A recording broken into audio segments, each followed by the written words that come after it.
Well, that nearly wraps things up, but I've just got a last couple of minor duties and one last person to, and a very important person to say a few things around the time events around Kate's birth. Is that correct? That's right. Please come on up, Alma.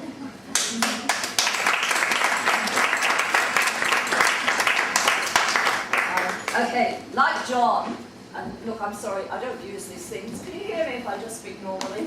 Yes. Okay. Like John, I have to... To hold up. Yeah, I know, but I can't hold your teddy bear. And thank you. Yes. Okay, just about the teddy bear, by the way. Terry, his Kate's stepmother, has asked me if people will sign it because there are very few signatures on it. Okay, so that is. Now, this isn't a speech about Kate. I know Kate, you know Kate, we love Kate. So I thought, well, can I make a speech about it? Okay, I had a birthday cake. I hope you'll all have a piece of it, because believe me, I slaved over that cake. Right. And then this morning, you know, I thought, well, I could talk about something else. What will I talk about? I'll talk about the year she was born. So of course, like all retirees do, it's onto the computer, Google. Yeah, 1969. Wow, what a year that was. Gordon was Prime Minister. Oh, that's like a bulldog. Okay. So, first of all, I thought, well, what day was she born on? I know the date. I was there. But the day, it's a Friday. And isn't that appropriate? Loving and giving Friday. Fantastic. Couldn't be better. And then I wondered, well, what else happened? Now, apart from the serious stuff, like, you know, we used to have a lovely round silver 50-cent piece. 80% silver. Absolutely marvellous. Along comes Billy McMahon with sticky out ears, and he says, no, no, no, we can't afford that. We'll have a copper nickel one. Okay, so the year Kate was born, we got that 12-sided coin that you use today. Worth nothing. Okay. Now the archives told me all sorts of interesting stuff. I mean, it really was a good year. For a start, we landed on the moon. Kate was 6 months old. I held her little face against this black and white TV and I said, look, Kate, this is history. Look at it, look at it. She saw, right? She saw. Now, for all you New South Wales people, it was the year Balmain went on to what proved to be its last rugby league premiership. Its last. And Richmond won the VFL Grand Final. VFL? What was that? IFL? VFL. Real footy. John Farnham was King of Pop, and Lana Rose was Australian of the Year. I think that's wonderful. Rolf Harris promised that he was trying to get off this Australian kick. And Jim Killen told the House of Reps that he had swum bare-assed in the Condamine with the Aborigines. A Glen Rowan publican said that bringing Mick Jagger to Australia to play Ned Kelly was like sending Normie Rowe to England to play Robin Hood, except that Normie was a decent bloke. The swinging 60s made the moral guardians more alert. Senator Scott confirmed the censoring of a part of a Swedish film where it showed a couple lying side by side with a husband stroking his wife's face and pregnant belly. The senator found that these actions were of a distinctly sexual nature.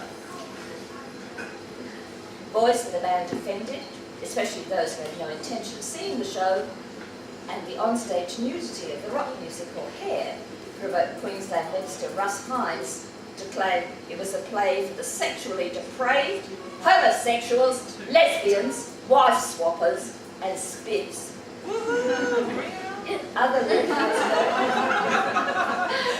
Other leading Australians contributed to intellectual debate.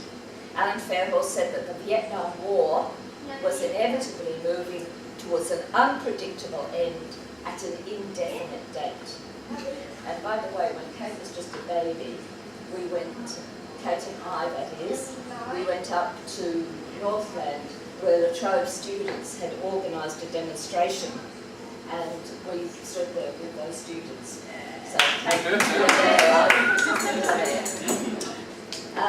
Lang Hancock announced that colour television produced far more dangerous radiation than any nuclear device. And Senator Scott weighed in once more, informing the Senate that the only reason Tasmania had to rely on sea transport was that it was an island off the Australian mainland. Finally, the government made the momentous decision that henceforth an Australian, this is you, would be an Australian citizen rather than Australia's citizen and British subject. Such was the world Kate was born into.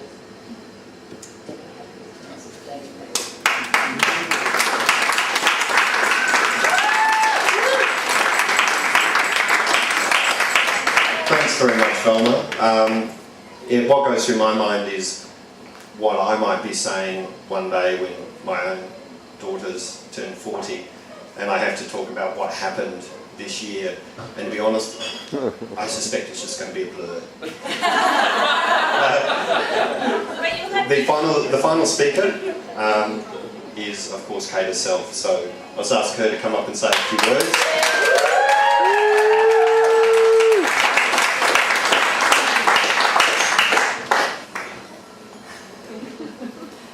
I absolutely hate public speaking. I think only people who've worked with me have seen me do it for about 30 seconds, so that's about it.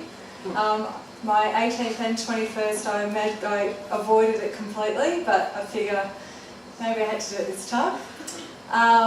So I'm going to keep it very short, because thankfully lots of other people have spoken, so that's my excuse. I feel very privileged to have so many friends here and family, and overwhelmed completely because lots of different stories and faces and all through my life, and yeah, it's just quite extraordinary for me. I want to give a very special thank you to my parents, and that actually includes Mark and Terry, who are hiding somewhere. I've had immense support from them over the years. They've just been incredible, and yeah, thank you. I love you both very much. I consider a lot of my friends very close family too. A lot of you will know that, and very privileged again. And I keep seeing faces who have shown up since I didn't see before, so hello. Look, I had a whole speech written and I'm not going to do it, but thanks to people who came from quite some way away, because there's quite a few people who travelled, and thank you, and I hope everyone has a really great night and dance and come out, and thank you for presents and thank you for coming, and I can't do it anymore.